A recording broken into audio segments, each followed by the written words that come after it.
Olá pessoal, tudo bem? Vamos ao nosso terceiro encontro do estudo do livro Discípulo Radical. Nesse encontro eu tive um problema com a, a minha webcam do meu computador, então estou apenas gravando o áudio para você, tá joia? Vamos lá. Tem sido uma bênção, né? A gente estudar esse livro e como ele nos confronta a respeito de viver no mundo sem se contaminar com o mundo, mas ao mesmo tempo tendo como olhar para nosso caminhar na vida cristã, vivemos a semelhança de Cristo Jesus. Primeiro eu queria começar, por isso o nosso tema, deixa eu antes haver me esquecido, colocar o nosso tema, né, a respeito da maturidade, o desafio de abandonarmos a infância espiritual, deixarmos sermos bebê e crescemos no nosso relacionamento com Cristo Jesus. E primeiro vai aí uma pergunta. O crescimento quantitativo é ruim? Eu acredito que não é verdade? Se a gente pensar, realmente é muito bom o crescimento quantitativo. Ter mais pessoas, mais gente na igreja, isso é uma bênção. Mas o crescimento que apenas é numérico, de pessoas que entram e apenas são adicionadas como números, mas onde não há um crescimento de qualidade no que diz respeito a cristãos que querem se envolver no reino de Deus, no compromisso com a palavra de Deus, em uma busca de crescimento espiritual, não é o objetivo verdadeiro. Tanto que John Stott, nesse nosso capítulo, ele analisa a respeito disso ali na página 33, ele diz o seguinte, na maioria dos casos, nos dias de hoje, onde há um crescimento grande, né, tem havido um crescimento, mas na maioria dos casos trata-se de crescimento, sem profundidade. Fazendo uma comparação aqui do que John Stott quer dizer, imagina você se alguém construir uma grande represa com milhares de quilômetros de extensão, mas com uma profundidade de algumas dezenas de centímetros. É a mesma coisa.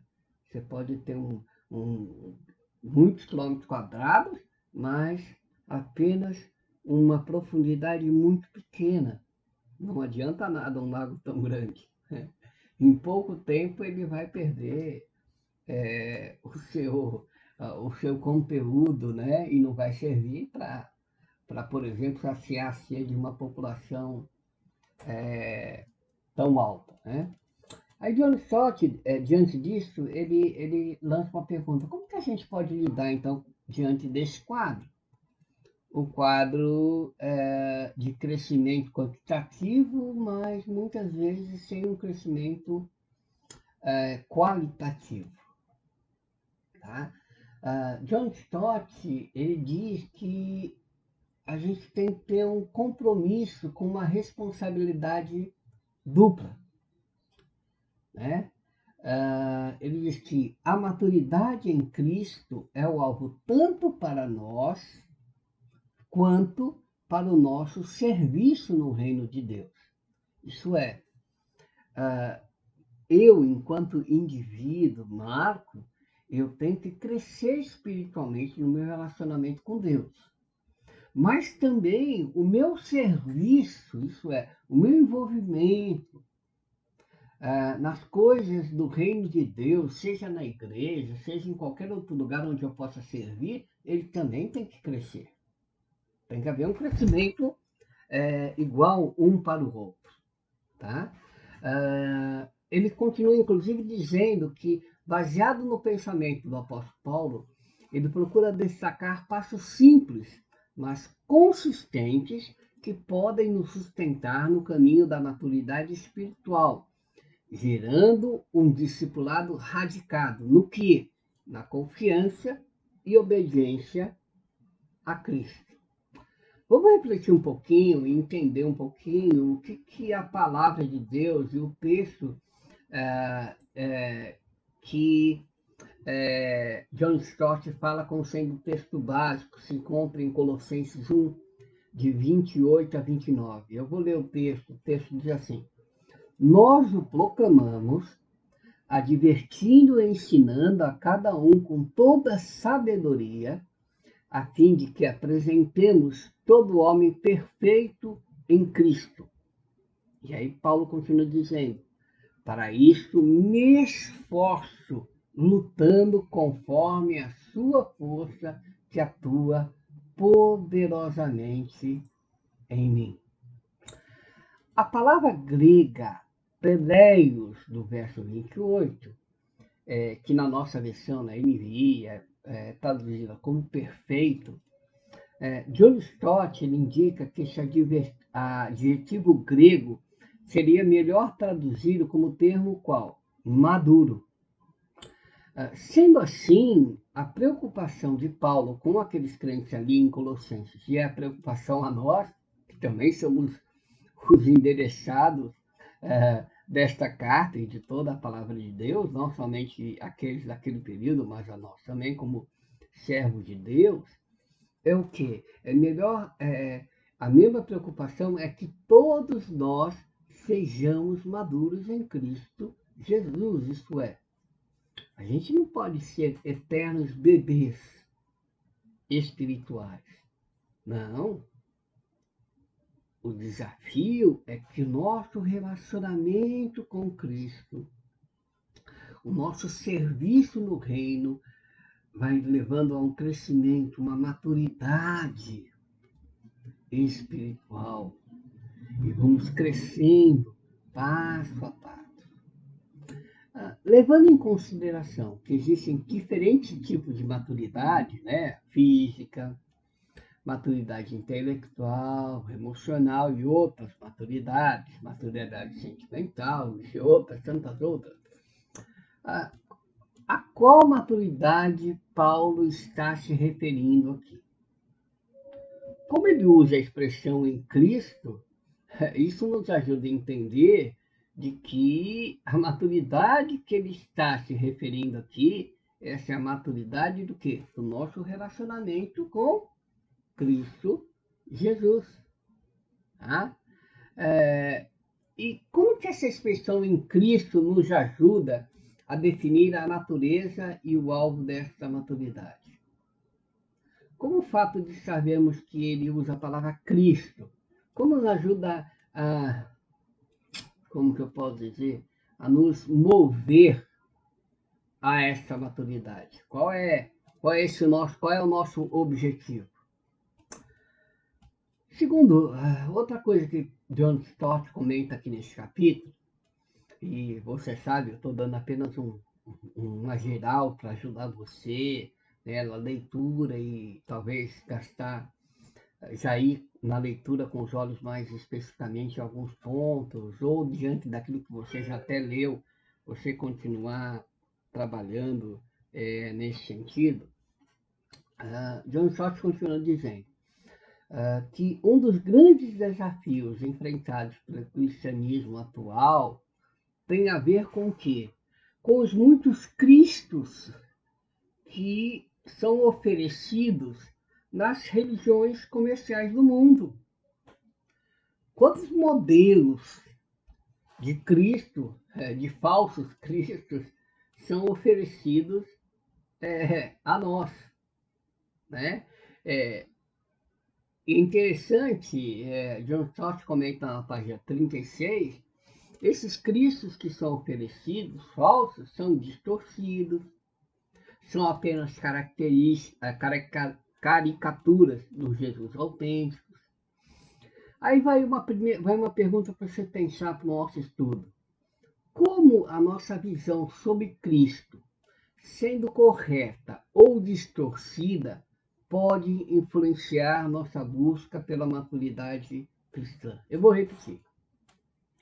como a nossa visão sobre Cristo, sendo correta ou distorcida, pode influenciar a nossa busca pela maturidade cristã. Outra pergunta, para você estar aí pensando: onde podemos encontrar uma visão autêntica sobre o verdadeiro Cristo? Onde a gente pode encontrar isso? Onde podemos encontrar uma visão autêntica sobre o verdadeiro Cristo? E outra pergunta: e como podemos valorizar cada vez mais esta fonte correta de visão? John Stott vai lá e continua ainda trabalhando em cima desse texto de Colossenses e a ideia de maturidade. E ele diz o seguinte na página 40. A maturidade em Cristo está enfaticamente disponível não somente a um seleto grupo de pessoas, mas a todos. Os leitores originais de Paulo provavelmente estavam enfrentando um tipo de elitismo cristão, tá? E parece que era isso. Havia pessoas ali que estavam se achando os bambambãs melhores, né? Achando que seriam os melhores. Não, porque eu tenho direito, eu sou isso, eu sou aquilo, se colocando tá? Num patamar em que, em vez de Cristo ser o alvo, o homem se tornou o alvo. Em vez do foco ser Cristo, é o homem. Isso, na verdade, seria um gnosticismo embrionário, né? Seria algo em que, em vez de apontar para Deus, aponta para o próprio homem. Diante disso, eu queria fazer uma pergunta. E nós, nos dias de hoje? Será que também enfrentamos um certo elitismo cristão em nossa comunidade? Outra pergunta: como esse texto de Colossenses, especialmente o verso 28, nos ajuda a combater essa atitude, né? Essa atitude de elitismo cristão? E onde quer que ela apareça? Eu vou repetir a pergunta, né? Ficou mal aqui é, é, é, falada a pergunta, né? Como esse texto de Colossenses, especialmente o verso 28, nos ajuda a combater essa atitude onde quer que ela apareça? Segunda pergunta: a quem é permitida, ou melhor, indicada, essa busca pela maturidade cristã? Continuando, para quando a John Stott vai mais à frente, uma das primeiras perspectivas para o nosso texto básico nos convida a estarmos no quê? No lugar dos primeiros leitores de Paulo, entendendo que também somos desafiados a perseguir a maturidade em Cristo. Por outro lado, guardadas as devidas proporções, também precisamos atentar para o ministério de Paulo e pensar no que? Nas implicações para o nosso próprio ministério, ou melhor, para o nosso serviço no reino de Deus. Isso é, a gente tem que, esse texto e esse estudo nos lança o desafio de pensarmos como que eu, enquanto indivíduo, Marco, tenho crescido espiritualmente e como também esse meu crescimento individual tem refletido no meu serviço no reino de Deus. Seja na igreja, seja em outros lugares, mas no serviço do reino de Deus.